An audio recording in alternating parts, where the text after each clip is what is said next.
Improving art is hard. It's slow. Sometimes you don't even know what you're doing or if you're going in the right direction, and there are so many new things to learn. But in 2018, I realized there was a number of things I wanted to improve on, and those things just kept piling up. My portfolio was also lackluster. So I decided to make a challenge for myself.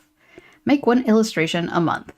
The goals I had written out for myself were have a variety of color palettes, have a background, try different composition / perspective, and number 4, basically don't have 2 months in a row that looks too similar to each other.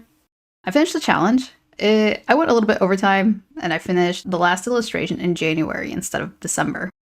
Let's do a comparison. Was there improvement? I would say so. Instantly I noticed the texture and the detail, and the painting technique. The one on the right looks like it's somehow at a higher resolution, even though they're pretty similar as far as like the actual resolution of the canvas. The anatomy still needs work, but the body does look less elongated than in the possum piece.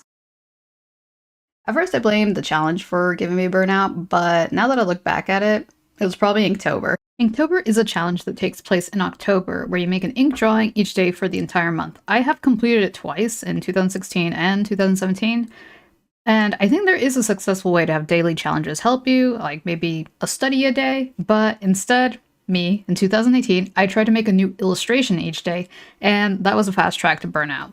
So I found it better to just keep one illustration a month instead of every single day.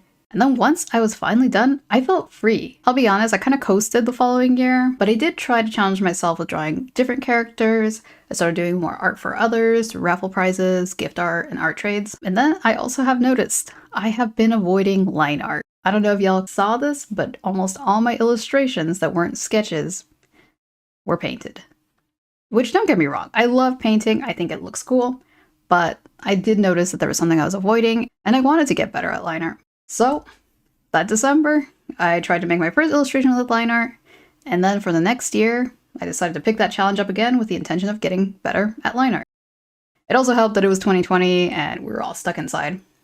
And then here are all the illustrations I finished that year. This one was painted because it was a commission type. And then as far as the challenge, I just kept going. I'm not gonna lie, I'm pretty proud of all the art I was able to make and all the things I've been able to learn from creating.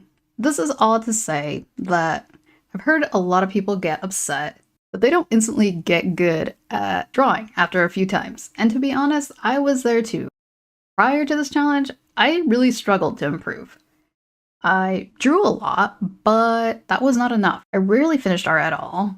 I had all these ideas that I thought were really fun, but then I quickly lost interest if it took too long or if I was like, this is bad. I don't like it.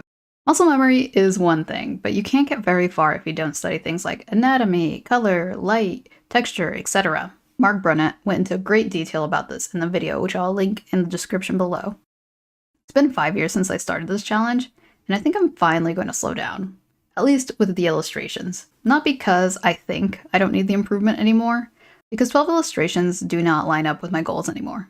I really want to animate more, so I'm thinking maybe an animation a month. I already started small with my emotes this January. What is something you want to improve this upcoming year? Do you think you'll do a challenge like this?